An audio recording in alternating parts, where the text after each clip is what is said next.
Hi everyone, how are you? I'm Jessica. Welcome back to my channel. Today I'm going to show you how I do big stitch hand quilting, and specifically I'm going to be doing it today as an accent. Hand quilting can be done as a functional element where it's actually holding your quilt together just like you would machine quilt, but it can also be added to a quilt after it is machine quilted just for a little extra design flair, and that's what I'm doing here. So let's get started.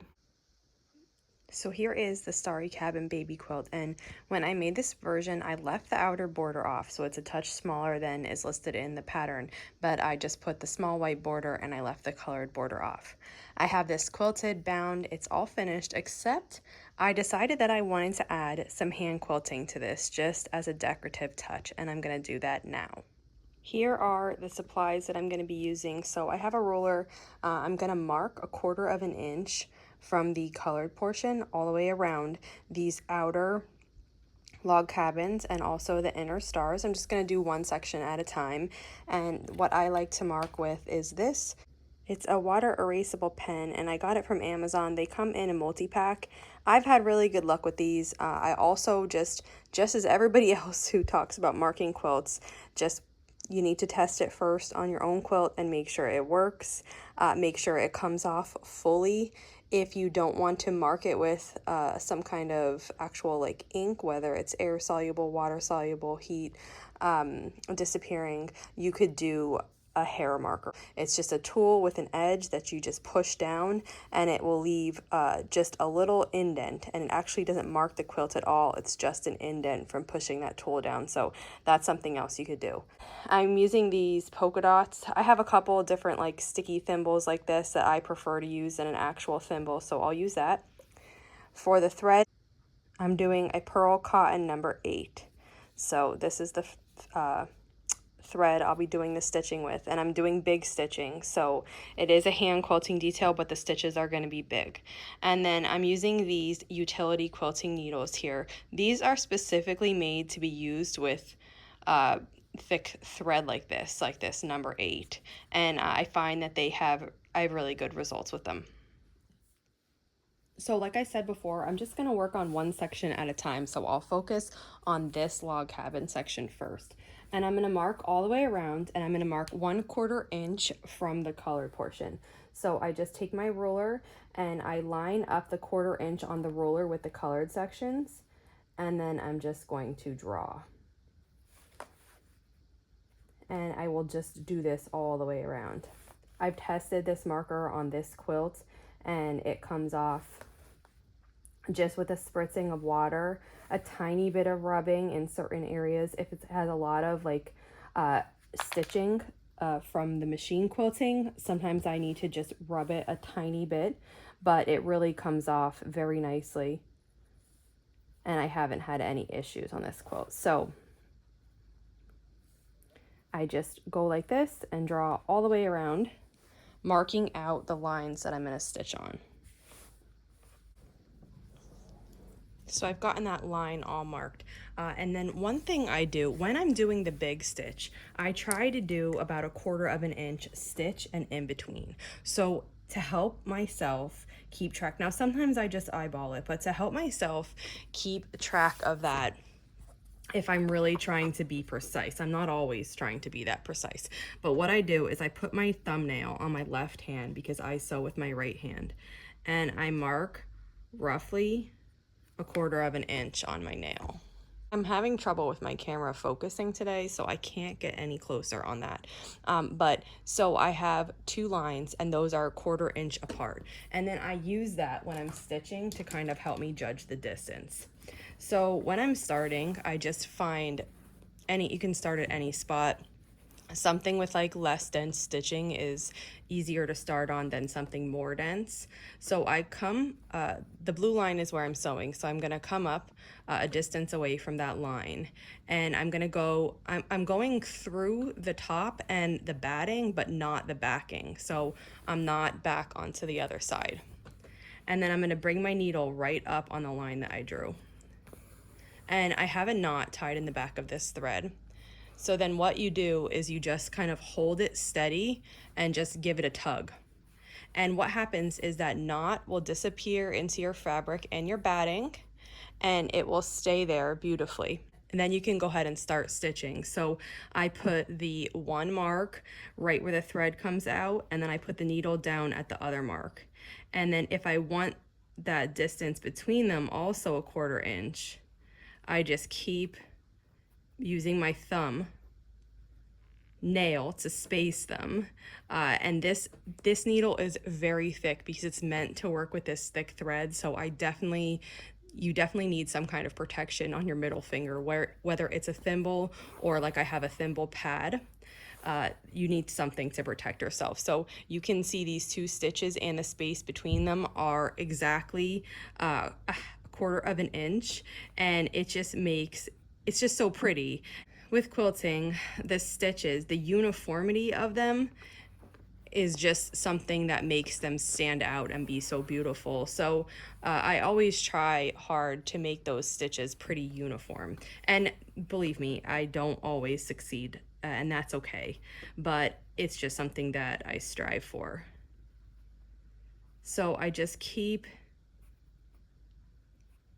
loading stitches onto the needle at the 1/4 inch spacing, and then I keep pulling the needle through, the thread goes through, and I'm left with really nice stitches. And as you go, like by the time I'm finished with this quilt, I probably won't need to mark my finger anymore.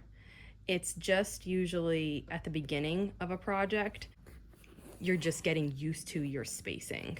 And I do try to stay on this line because the straightness makes it look beautiful too, but I sometimes deviate. You can even see this stitch is not exactly perfectly straight. It still started almost on the line and ended on the line, but it's not as straight as the other one, so you can see. But once I like spray this with water to remove the blue, and then once it's washed, I feel like you just don't notice those mistakes as much. So I try not to worry about them, and I just do what I can do. And I'm holding this a little bit at an odd angle. Like normally I would hold this really close to my body, close to my stomach, and work like that, but I'm trying to show you all the details, so it's making me it's a little bit slower, a little bit more awkward to hold because it's just not the way I usually hold my work. And you could, if you want, put this in a hoop. I don't use a hoop when I hand quilt, but that a lot of people swear by it, and that's the way that they do it. So it's really up to you. You can try it both ways and see what works good for you, but it's gonna just add such a pretty touch to this quilt. And I'll just continue on here doing this until my length of thread is used up, and then I'll show you what I do. I've come almost to the end of my thread, and what I'm gonna do now is I'm just going to tie a knot in this. I don't have much left, so it's always tight to work with.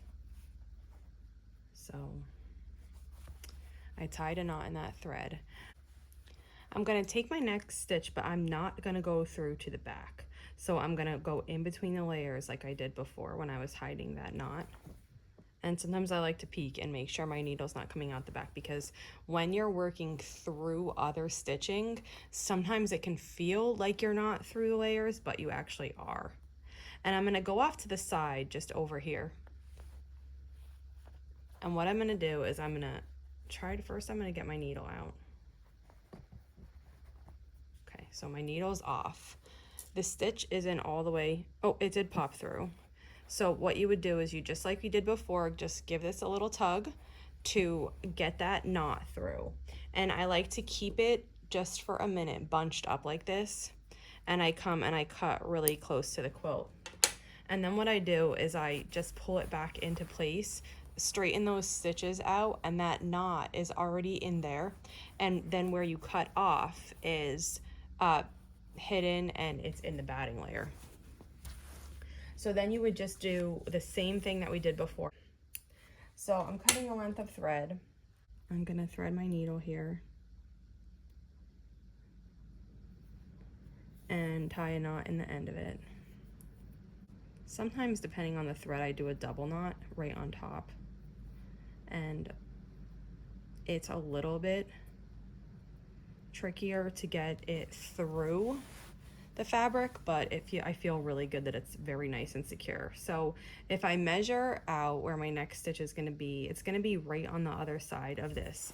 So I don't want to have to deal with those stitches. So I'm going to come this way, and I'm going to put it up the needle right where it should be and grab it through. And then just like we did before, starting and stopping, it's the same process. You kind of just grab the thread, you just hold it, and then pull it in underneath. So now this is in the batting and the top, but not the back. And then you just continue on with this new piece. And sometimes the knots are really easy to get through. Like when I just ended that one, it was like so easy I didn't even realize we popped through, but we did. And sometimes they're a little bit tougher. It takes a couple tugs, but you know, you can still get it in there. And then I turn the corner. So I've gone pretty far. I've done the two outsides, and now I'm coming into this like step portion of the log cabin. And same as before, I'm just going to kind of like rock the needle up and down, gathering the fabric, trying to keep my 1/4 inch, and trying to also stay straight. And I just took my last stitch, and in this section that I'm working on, and I'm trimming away the tail on that. And now I have completely gone around the one. So let me show you how I just erased this blue. So I just have just a spray bottle, and I have a white towel. And what I'm just gonna do is I'm just gonna spray the water. You could already see it's gone. It just makes it disappear just so quickly. And if I sprayed a lot, I sometimes blot that water up. And then I just continue this. I kind of just concentrate the spray right on the line. And sometimes, like I said, if you're at a point where there's a lot of machine stitching, sometimes it could need to be rubbed away. But it really just comes off so easy. I'll try to get close so you can see. Ready? And you can see just with that, it's gone. Now you can see all the extra water on there. That's kind of what I'm blotting off. And there it is. When it's wet, occasionally you can see, depending on the color thread you're using, you can see through the wet white fabric if your background's white. And like you can see your under stitches, but when the quilt dries, you don't see that. And I don't see too many here now anyway. I love watching this because it just feels really, really satisfying getting this off. It's finished now, it's all removed. And I did this one corner of the quilt. It's wet still, of course. I'll just let this dry here on my table. If it's sunny, sometimes I put it out in the sun. That dries it really quick. The big stitch quilting just adds a really nice decorative stitch. I mean, it's not functional, you know, this quilt is machine quilted and it doesn't need any more stitching, but I like the way that it looks. If you have any questions on what we did here today, just let me know and I'll be sure to answer. And if not, I'll see you back here soon. Thanks for following along.